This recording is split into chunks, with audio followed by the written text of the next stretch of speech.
Now, I'm not a vindictive person, usually. But since I made that awesome video about Angela, who was an ex-girlfriend of mine, who we are now best friends, I decided I would tell you a story about the flip side. Not so nice story about an ex-girlfriend. Long story short, I knew this girl because we used to work together for a few years, and then she moved away, and then we started dating. We did the back and forth visitation thing for a while, but then we ultimately broke up. And then she moved even further away, all the way to the West Coast. After the breakup, it was rather tumultuous. Am I saying that right? And we were kind of off and on friends because of a whole bunch of stuff that was going on. But then we became friends again, and she was going to come to Chicago for a photo shoot. And since Chicago was only a few hours away, my friend Ben and I, a mutual friend of ours from the place that we used to work, we were going to drive up for a day, crash at her hotel, and then come back the next day. Just make a weekend trip of it. So we did make a weekend trip of it. We went all the way over to Chicago, went to this mall.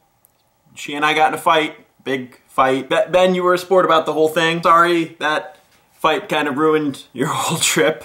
Yeah, it was not a fun time. But then we went and got pizza and everything was cool. Everything was fine, you know, whatever. Something that I should have mentioned before. Ben and I were between jobs at that moment, so we didn't have a lot of cash to spare. But she was going to lend us the money to get back as long as we paid her in the next few weeks. We agreed to that. That was totally fine. So like I said, we go out for pizza and then we go hang out and it's a really fun time. We crash, we wake up, we leave, she does her photo shoot thing, and then she leaves Chicago. A few days later, we get into another fight, it ending with her sending me a text message saying, "You owe me $120. I need it by this date." It was like 2 weeks away. But the thing is, she lent us $100. So the $120 she was making us pay back for the pizza that she took us out for, which I didn't agree with. Now, I'm a man of my word. I was going to pay the $100 back in the next few weeks that she wanted, but now she wanted $120. We had never talked about interest or having me pay for the pizza or anything like that, and having it come out of my pocket instead of Ben's pocket. I wasn't even gonna bring him into it. I didn't agree with the extra $20. So rather than getting into it with her again, I just decided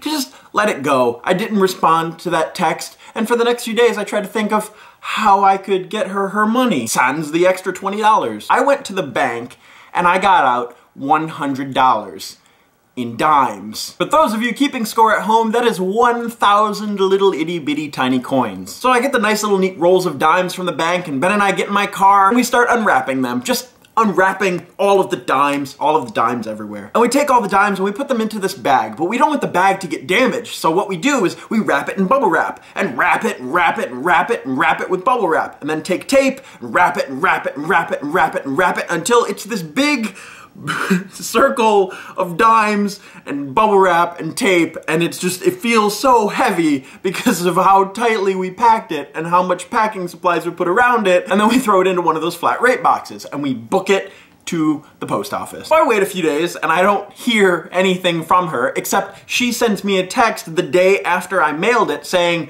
"Oh, well, I guess you're not paying me back then, whatever." And then I wait a few more days and I noticed that she tweeted about me. And this is what she said.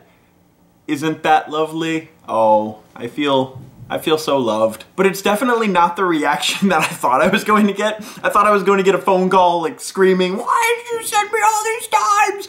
And I think this is even more hilarious, that she just kept tweeting about me mailing her dimes, $100 worth of dimes. She never even asked about the extra $20. Ben and I were kind of hoping that she'd be lazy enough to just take all the dimes to a Coinstar. That way the Coinstar would take like a cut of the money too, and she wouldn't get her full $100. But yeah, don't make a vlogger mad or they'll think of a creative way to get you back and then film the story and put it on the internet. That's a thing that happens.